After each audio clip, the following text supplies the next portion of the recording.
Bismillahirrahmanirrahim. Assalamualaikum warahmatullahi wabarakatuh. Saya Rizal Diansyah Wibowo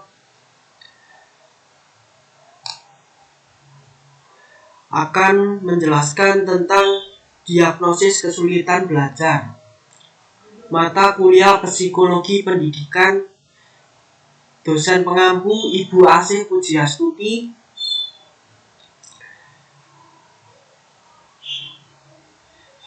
Yang pertama, kata pengantar. Bismillahirrahmanirrahim. Puji syukur penulis panjatkan kehadirat Allah Subhanahu wa Ta'ala, Tuhan semesta alam. Atas izin dan karunia-Nya kami dapat menyelesaikan makalah dengan lancar. Tak lupa kami haturkan sholawat serta salam kepada junjungan Rasulullah Muhammad Shallallahu Alaihi Wasallam, kepada keluarga dan para sahabat dan penerusnya, dan semoga kita semua mendapatkan syafaatnya di hari kiamat. Amin, amin ya rabbal alamin. Penulisan makalah berjudul Diagnosis Kesulitan Belajar bertujuan untuk memenuhi tugas mata kuliah Psikologi Pendidikan. Akhirul kalam, penulisan menyadari bahwa makalah ini masih jauh dari kata sempurna. Besar harapan penulis agar pembaca berkenan memberikan saran dan masukan, dan berharap makalah ini bisa memberikan manfaat bagi berbagai pihak. Amin.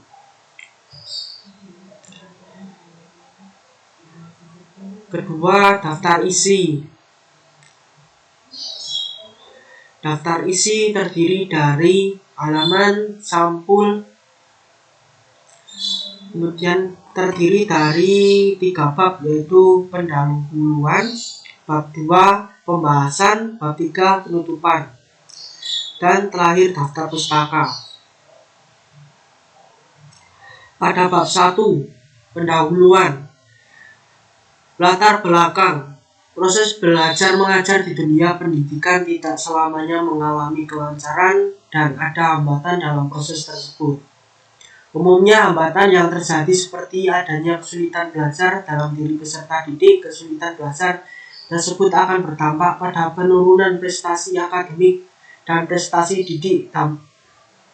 Dampak tersebut sebaiknya dapat diatasi dengan berbagai cara, seperti diadakannya penyelidikan terhadap penyebab kesulitan belajar yang terjadi pada peserta didik agar dapat ditemukan solusinya tepat dalam menangani peserta didik dan mengalami kesulitan belajar tersebut.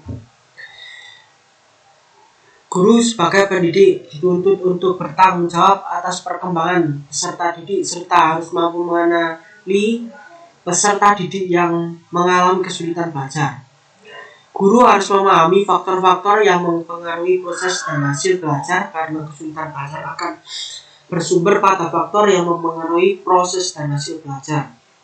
Dengan melihat hasil belajar peserta didik, guru akan mengetahui kelemahan siswa serta sebab musabab kelemahan itu. Jadi dengan mengadakan penilaian, sebenarnya guru mengadakan diagnosis siswa tentang kelebihan dan kelemahan serta kesulitan yang dialami dalam belajarnya. Dengan diketahuinya sebab kelemahan tersebut, akan lebih mudah mencari cara untuk mengatasinya. Hal ini yang mendasari diperlukannya sebuah konsep diagnostik kesulitan belajar serta pengajaran. Rumusan masalah. Apa yang dimaksud dengan konsep diagnostik kesulitan belajar? Apa jenis kesulitan belajar? Bagaimana kesulitan belajar secara formal didiagnosis? Bagaimana ciri peserta didik mengalami kesulitan belajar? Apa saja faktor-faktor yang mempengaruhi kesulitan belajar? Tujuan penulisan: mengetahui konsep diagnostik kesulitan belajar, memahami jenis-jenis kesulitan belajar, memahami cara mendiagnosis kesulitan belajar dengan metode standar, memahami ciri-ciri peserta didik mengalami kesulitan belajar, memahami faktor-faktor mempengaruhi kesulitan belajar. Bab 2 pembahasan. Konsep diagnostik kesulitan belajar. Tugas guru dalam proses pembelajaran tidak hanya sekedar menyampaikan bahan pelajaran kepada peserta didik, tetapi sebagai pendidik dituntut untuk bertanggung jawab atas perkembangan peserta didik.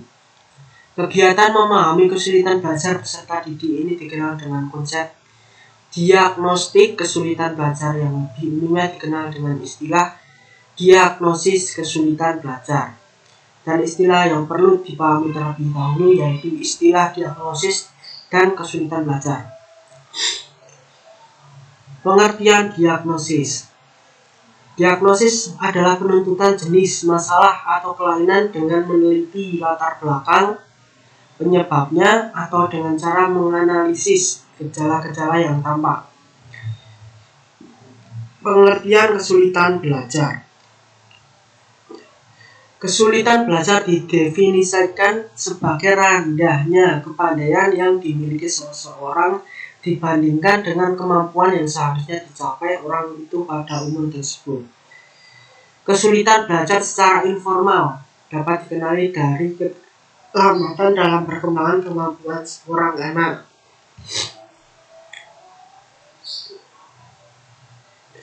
Jadi, diagnosis kesulitan belajar merupakan proses menentukan masalah atas ketidakmampuan peserta didik dalam belajar dengan meneliti latar belakang, penyebabnya, dan atau dengan cara menganalisis gejala-gejala kesulitan dan hambatan belajar yang nampak.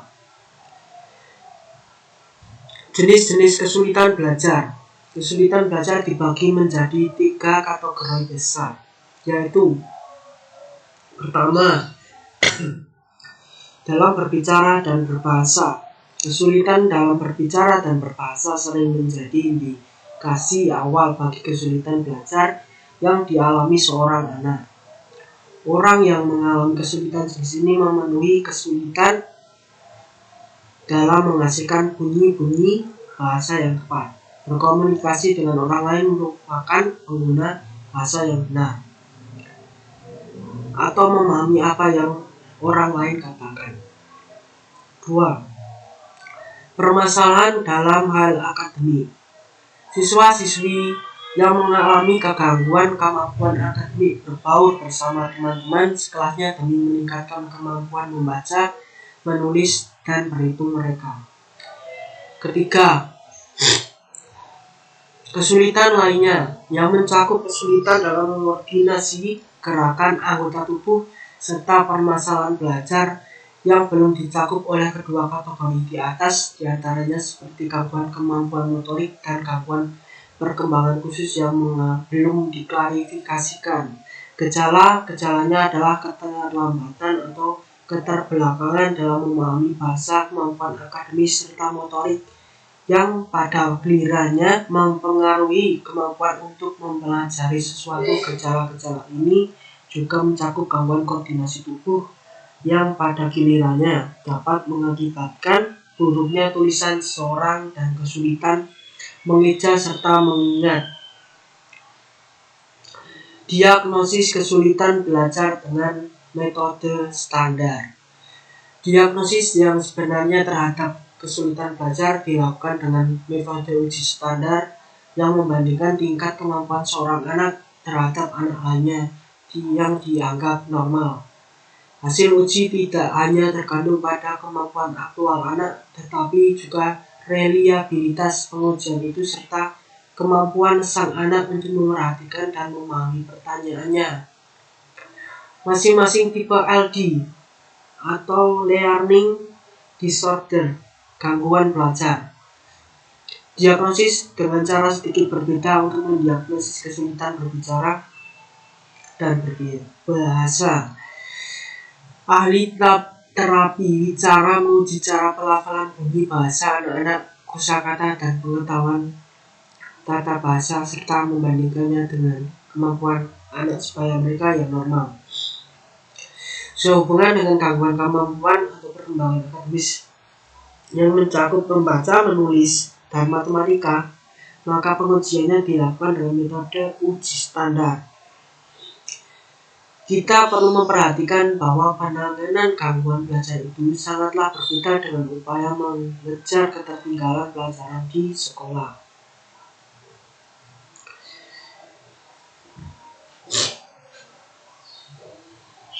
Ciri-ciri peserta didik yang mengalami kesulitan belajar. Roldan dalam bukunya Learning Disabilities and Their Relation to Reading mengemukakan pendapatnya bahwa ciri-ciri umum siswa lamban belajar adalah sebagai berikut. Siswa lamban belajar memiliki rentang perhatian yang rendah, bertingkah bingung dan kacau. Derajat aktivitas siswa lamban belajar rendah. Siswa lamban belajar kurang mampu menyimpan huruf dan kata pada ingatannya pada waktu lama. Siswa lamban belajar kurang mampu menyimpan pengetahuan hasil pendengaran. Siswa lamban belajar kurang mampu membedakan huruf, angka, dan suara.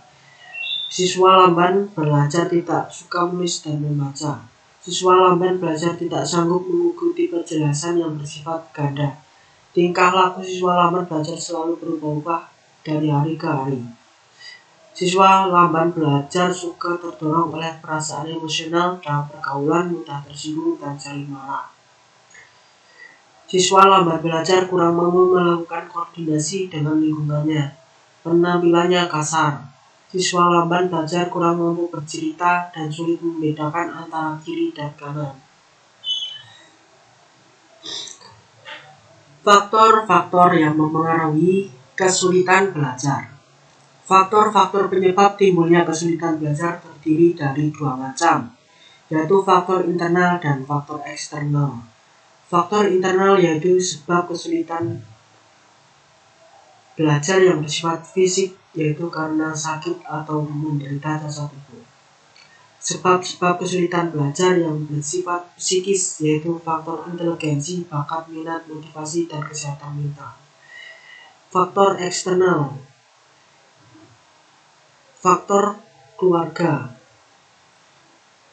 Faktor orang tua, cara mendidik, hubungan orang tua dengan anak, contoh atau bimbingan dari orang tua. Suasana rumah atau keluarga. Keadaan ekonomi keluarga, baik keadaan ekonomi yang kurang miskin maupun berlebihan kaya. Faktor sekolah. Faktor guru yang tidak berkualitas. Hubungan antara guru dengan siswa yang kurang baik, guru yang tidak mempunyai kecakapan dalam usaha mendiagnosis kesulitan siswa belajar. Kesulitan belajar yang ditimbulkan oleh metode mengajar guru. Faktor alat. Karena tanpa adanya alat, terutama bagi pelajaran yang bersifat praktikum, akan menimbulkan kesulitan belajar karena kesulitan alat. Guru cenderung menggunakan metode ceramah yang dapat menimbulkan kepasifan terhadap siswa. Faktor gedung sekolah pada umumnya dan ruang kelas pada umumnya. Faktor kurikulum. Faktor waktu sekolah dan disiplin yang kurang. Faktor media, massa, dan lingkungan sosial baik teman, bergaul, lingkungan, tetangga, maupun aktivitas dalam masyarakat. Dapat disimpulkan bahwa sebab-sebab kesulitan belajar ini dapat berupa sebab-sebab individual maupun sebab-sebab kompleks. Bab 3 penutup.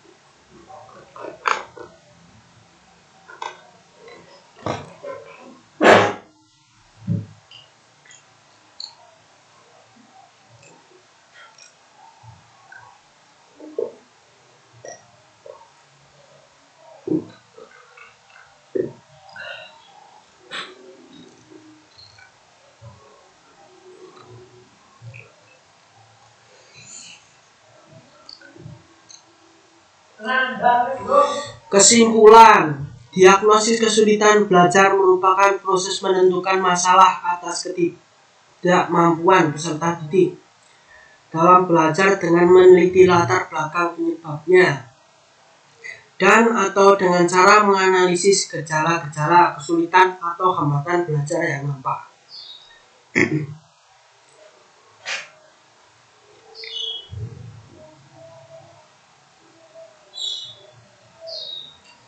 Kesulitan belajar dibagi menjadi 3 kategori besar, yaitu yang pertama, kesulitan dalam berbicara dan berbahasa. Kedua, permasalahan dalam hal kemampuan akademik. Ketiga, kesulitan lainnya yang mencakup kesulitan dalam mengoordinasi gerakan anggota tubuh serta permasalahan belajar yang belum dicakup oleh kedua kategori di atas.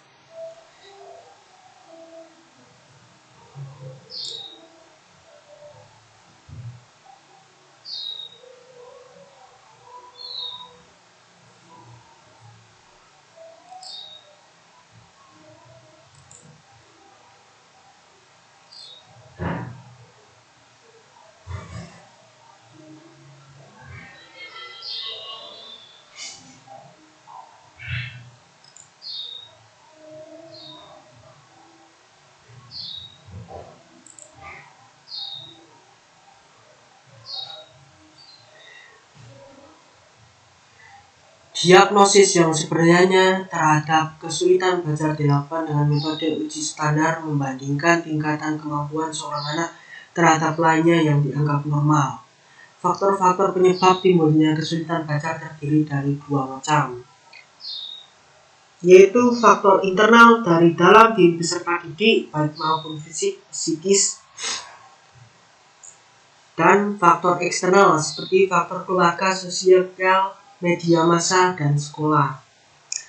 Saran: diagnostik kesulitan belajar merupakan salah satu cara yang disarankan penulis untuk mengatasi masalah kesulitan belajar yang dialami oleh peserta didik. Hal ini disebabkan karena konsep diagnostik kesulitan belajar ini menggunakan metode pendekatan yang memang cukup efektif menjadi solusi untuk masalah tersebut. Daftar pustaka Epta Setiawan 2012 Kamus Besar Bahasa Indonesia tersedia pada http://kbbi.web.id.id/17 Oktober 2017.